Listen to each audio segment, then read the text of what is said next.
Hello everyone. इस video में हम किसी टपल में सबसे छोटी वैल्यू फाइंड करना सीखेंगे। पहले देखते हैं कि मिन फंक्शन का यूज़ करके आपको कैसे करना है। मिन फंक्शन में एक सीक्वेंस लिखा जाता है। सीक्वेंस आपका रेंज, टपल या लिस्ट में कोई एक हो सकता है। मान लेते हैं एक टपल है टी जिसमें 5 वैल्यूज़ हैं। इस टपल में सबसे छोटी वैल्यू फाइंड करने के लिए आप मिन फंक्शन लिखोगे और मिन फंक्शन को उस टपल का नाम दे दोगे आप, जिसमें सबसे छोटी वैल्यू फाइंड करना है। तो ये फंक्शन सबसे छोटी वैल्यू निकाल कर m में स्टोर कर देगा और m की वैल्यू को जब आप प्रिंट करोगे तो इस केस में आपको आउटपुट 4 मिलेगा, क्योंकि 4 सबसे छोटी वैल्यू है इस टपल में। अब दूसरा मेथड देखते हैं कि कैसे करना है। तो मेन फंक्शन का यूज किए बिना आपको कैसे करना है, इसका लॉजिक देखते हैं। पहले मान लीजिए एक टपल है, इसमें हमको सबसे छोटी वैल्यू फाइंड करना है। एक वेरिएबल बना लेते हैं जिसमें हम सबसे छोटी वैल्यू को रखेंगे। सबसे पहला काम होगा हमारा, हम मान लेंगे टपल में जो सबसे पहली वैल्यू है वो सबसे छोटी है अभी के लिए। तो इस एलिमेंट की वैल्यू को हम अपने वेरिएबल में स्टोर कर लेंगे। कैसे करना है, पहले एलिमेंट की वैल्यू 0 इंडेक्स पर होती है और उसको हम इस स्टेटमेंट को लिखकर वेरिएबल में स्टोर कर सकते हैं। टी टपल का नाम है, 0 इंडेक्स नंबर है और इस एलिमेंट की वैल्यू कहाँ रखना है, मिन वेरिएबल में। तो ऐसा करने से आपको वो वैल्यू मिन वेरिएबल में मिल जाएगी। इसके बाद हम इस वैल्यू को बाकी वैल्यू से कंपेयर करेंगे। तो इस वैल्यू को सबसे पहले कंपेयर करना है 22 से। 11 ही सबसे छोटी वैल्यू है,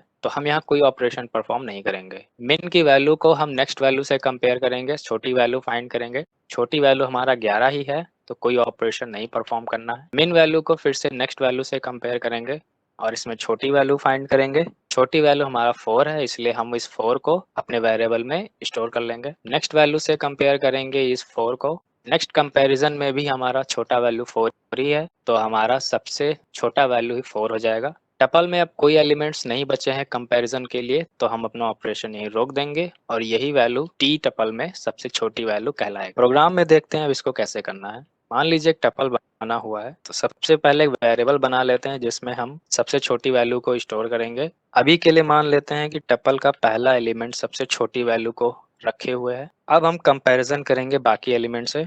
लूप लगाएंगे for element in T tuple में एक एक करके वैल्यू को हम ई में रखेंगे और यदि ई की वैल्यू छोटी होगी मिन की वैल्यू से, तो मिन वैल्यू हमारा नया हो जाएगा जो ई में है। ये कंपैरिजन आपको तब तक करना है जब तक टपल के सारे एलिमेंट से कंपैरिजन नहीं हो जाता है, और जैसे ही उसको कोई छोटी वैल्यू मिलेगी मिन वैल्यू से, वो अपने पास उस वैल्यू को स्टोर कर लेगा। लास्ट में हम इसकी वैल्यू को प्रिंट करके देख सकते हैं कि सबसे छोटी वैल्यू क्या है। इसको अब रन करेंगे तो आउटपुट मिल जाएगा, सबसे छोटी वैल्यू है 4। तो ऐसे आप किसी भी सीक्वेंस में, चाहे वो टपल हो, रेंज हो या फिर लिस्ट हो, आप सबसे छोटी वैल्यू फाइंड कर सकते हैं। एक और तरीका है जिससे आप सबसे छोटी वैल्यू फाइंड कर सकते हैं किसी सीक्वेंस में।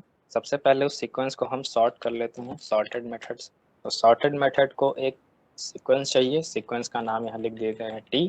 टी टपल में जितने भी वैल्यूज हैं को हम सॉर्ट कर देंगे असेंडिंग ऑर्डर में, यानी छोटे से बड़े के ऑर्डर में, और हमको नया लिस्ट ऑफ वैल्यूज मिल जाएगा जो टी टपल में है। टी को पहले हम प्रिंट करके दिखा देते हैं कि इसमें मिला क्या हमको। जितने भी वैल्यूज टपल में है वो अब एक ऑर्डर में है, असेंडिंग ऑर्डर में, लेकिन वो एक लिस्ट में है। इस लिस्ट में जो भी पहला एलिमेंट होगा वो सबसे छोटी वैल्यू होगा, तो हम उस एलिमेंट को प्रिंट कर लेते हैं। इस नए लिस्ट में जो भी पहले एलिमेंट की वैल्यू होगी वो सबसे छोटी वैल्यू होगी। ठीक है, तो ऐसे भी आप किसी भी सीक्वेंस में सबसे छोटी वैल्यू फाइंड कर सकते हैं।